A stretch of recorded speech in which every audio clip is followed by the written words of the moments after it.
They were born the same year, 1889, 4 days apart. They wore the same mustache, that small, square mustache. Both came from silent films, but one made humanity laugh, the other burned the world. And Charlie Chaplin turned these similarities into a weapon. Then he regretted it, because the truth was far darker than he could ever imagine. But wait, before we get to why Chaplin called this his biggest mistake, you need to understand how two men born 4 days apart ended up on opposite sides of history. April 16, 1889, London. A son was born to a poor theater family. His mother was mentally ill, his father an alcoholic. His name was Charles Spencer Chaplin. Little Charlie grew up on the streets. He knew hunger, he knew poverty, but he also knew one thing: how to make people laugh. 4 days later, April 20th, 1889, in a small Austrian town called Braunau am Inn, a customs official's son was born.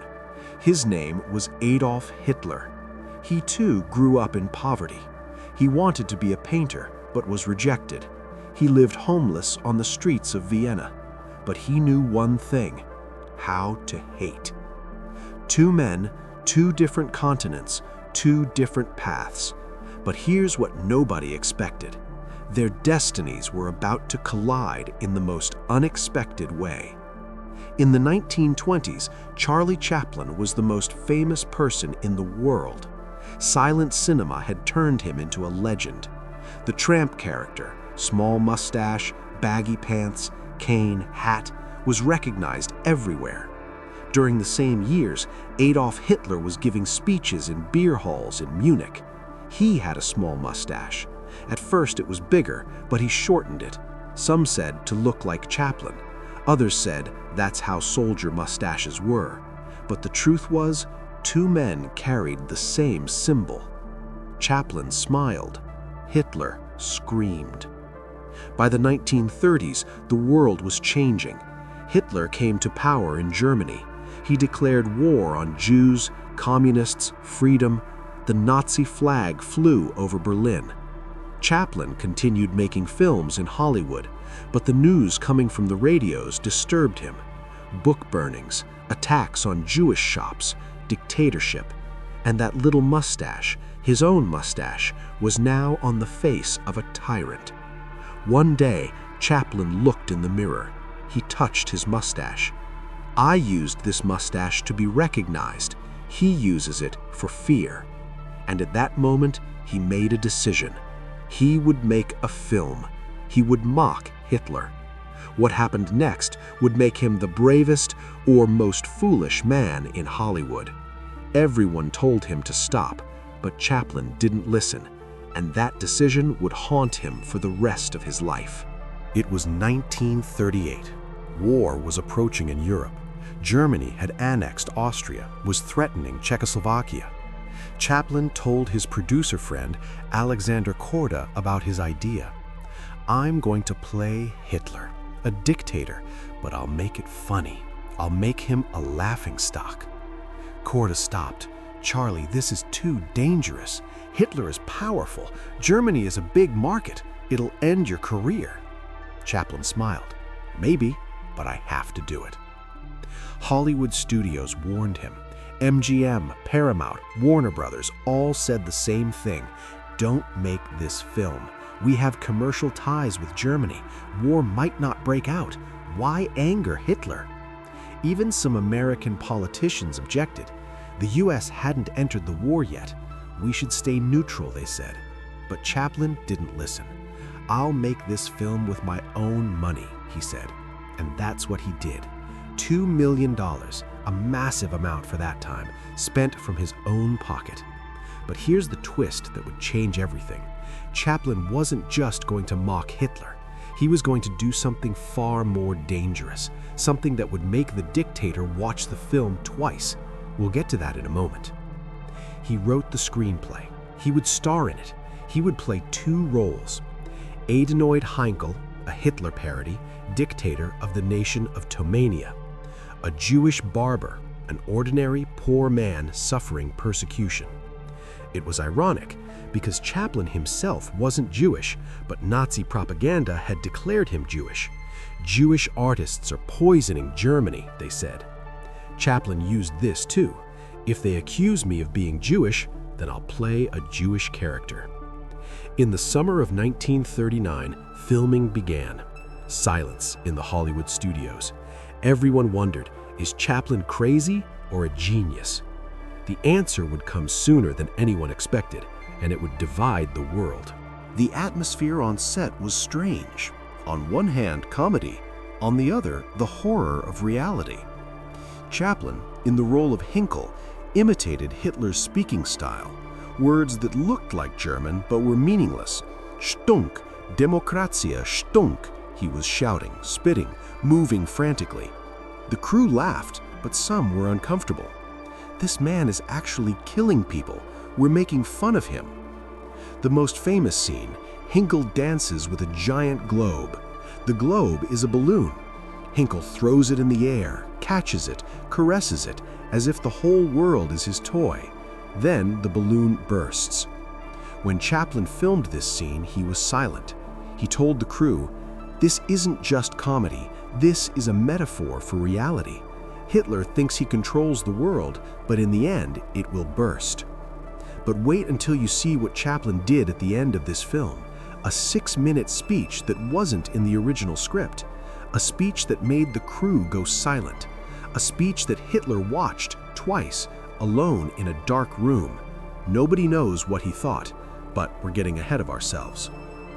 The barber character was different. Poor, ordinary, just wanting a quiet life. Nazi soldiers beat him, loot his shop, but he resists, doesn't lose his humanity. In one scene, the Jewish barber looks at the woman he loves, Hannah, his eyes filling with tears. Chaplin played this scene with real feeling because the real Jews in Europe were experiencing exactly this. During production, bad news kept coming. September 1939, Germany invaded Poland. World War II began. The crew worried, "Charlie, let's stop the film. This isn't just comedy anymore. There's a real war." But Chaplin insisted, "No, now it's even more important. People are afraid of Hitler. I'll make them laugh at him. Fear goes, ridicule remains." Filming continued. The end of the film was approaching. Chaplin faced a problem. The Jewish barber is accidentally mistaken for Hinkle. He's asked to give a speech at a military parade. The crowd expects the dictator.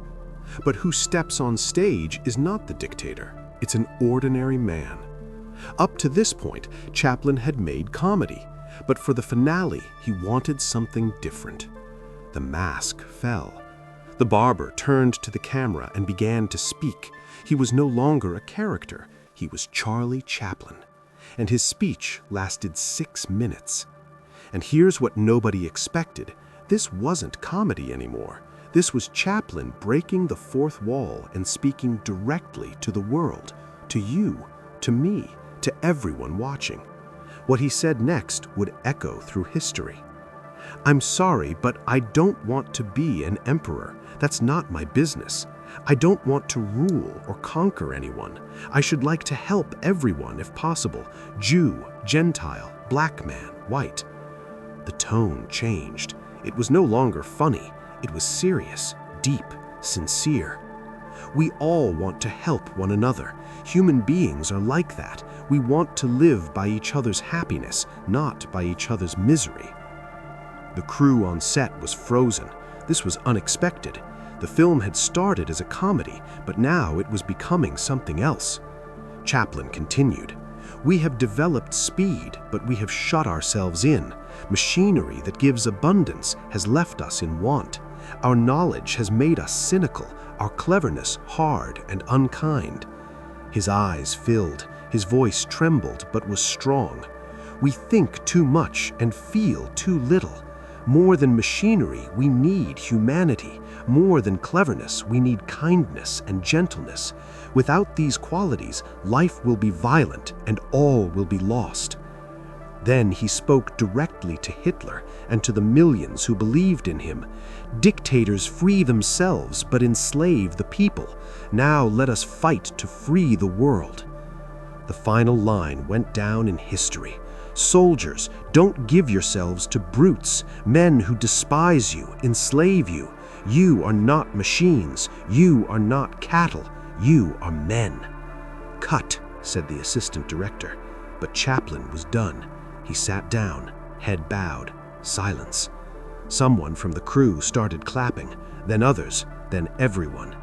But Chaplin didn't smile, because he knew this speech wouldn't change the world, but maybe, just maybe, it could touch a few hearts.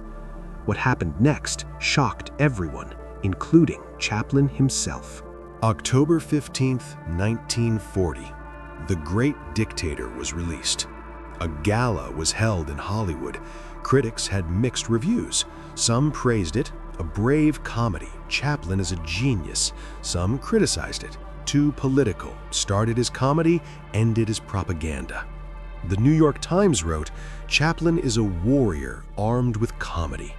But the real question was, what would the public think? The first week at the box office was good. People were curious. What was this film that mocked Hitler like? But in some cities, it was protested. Pro-Nazi groups shouted, this film is Jewish propaganda. Screenings were canceled.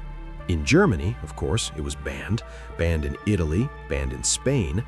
But here's the shocking part that wasn't discovered until decades later. Hitler watched it. Yes, Adolf Hitler watched The Great Dictator. Secret records confirm this. A copy of the film was smuggled into Germany. Hitler watched it privately twice. His reaction on the first viewing is unknown. On the second viewing, he was alone, no witnesses. What did he think? How did he feel? Nobody knows. But one thing is certain, he never forgave Chaplin. The Nazi propaganda machine attacked Chaplin. Joseph Goebbels, the propaganda minister, declared Chaplin a Jewish agent. His films were completely banned in Germany. Assassination threats started coming to Chaplin. The FBI put him under protection, but the real blow came from elsewhere. And this is where Chaplin's life took a dark turn he never saw coming. In the late 1940s, the Cold War began. America was shaken by fear of communism, and Charlie Chaplin came under suspicion. Why? Because in The Great Dictator, he had defended workers' rights, because he had talked about peace, because he was anti-war. FBI Director J. Edgar Hoover opened a file on Chaplin, hundreds of pages. Maybe a communist sympathizer, it said. In 1947, a witch hunt began in Hollywood. The House Un-American Activities Committee, HUAC, interrogated artists. Are you a communist? Chaplin wasn't called, but he was a target. Some newspapers wrote, Chaplin is against American values. In 1952, Chaplin went to England for the premiere of his new film. While on the ship, news came. Your re-entry visa has been canceled. You cannot enter America. Chaplin was shocked. He had lived in America for 40 years, but he hadn't become a citizen. He was still a British citizen. And now he was in exile. His wife Una left America with the children and joined Chaplin. They settled in Switzerland. Chaplin never returned to America, not until he was invited for an honorary Oscar in 1972. But the exile wasn't the worst part. The worst part was what Chaplin realized years later, a realization that would haunt him until his death. Years passed, the 1960s, 1970s. The world changed, and Chaplin grew old. One day in an interview, a journalist asked, "Do you regret The Great Dictator?" Chaplin stopped. A long silence followed. Then he answered, "Yes." The journalist was surprised. Why? Chaplin continued with tears in his eyes. "Because I didn't know then. I didn't know about the Holocaust. I didn't know about the concentration camps. I didn't know 6 million Jews were murdered. His voice broke. If I had known, I couldn't have made that film. I couldn't have made fun of Hitler. It would have been too light. Comedy would have been too light. This is the confession that changed everything. The moment the world's greatest comedian admitted that laughter had limits. This confession troubled Chaplin for years. He had made the film as a comedy. He wanted to make people laugh. But the reality was gas chambers, mass graves, children dying of starvation. The power of comedy was limited. Chaplin had understood this. Some things are so dark that laughter falls short. But over time, something changed. The Great Dictator became a cult classic. People rediscovered the film, especially the final speech. That 6-minute speech has been watched millions of times in the internet age. People used it against dictators, wars, injustices, because Chaplin's message was universal. You are not machines. You are men. This message was valid in 1940. It's still valid in 2025. Charlie Chaplin died in 1977. He was 88 years old. Thousands attended his funeral, but the most striking moment was the speech by a Holocaust survivor. An old man slowly stood up. I survived Auschwitz. After the war, I saw the Great Dictator, and for the first time in years, I laughed. Chaplin reminded me, Hitler was powerful, but he was ridiculous. Fear is temporary, humanity is permanent. Chaplin's tombstone reads, "Life is a tragedy when seen in close-up, but a comedy in long shot." Perhaps this is his greatest legacy. Even in the darkest times, laughing is a form of resistance. Hitler burned the world, but Chaplin laughed at him. And laughing meant not forgetting. They were born the same year. They wore the same mustache, but one used it for smiles, the other for fear. Charlie Chaplin made history by mocking Hitler. Then he regretted it, because comedy couldn't carry the weight of the truth. But he made the film, he had the courage, and he left his message to the world. Today, that final speech is still relevant. Don't give yourselves to dictators. Don't become machines. Remain human. If this story moved you, don't forget to subscribe. We keep history's unforgettable moments alive together. Because sometimes the greatest heroism is to keep laughing.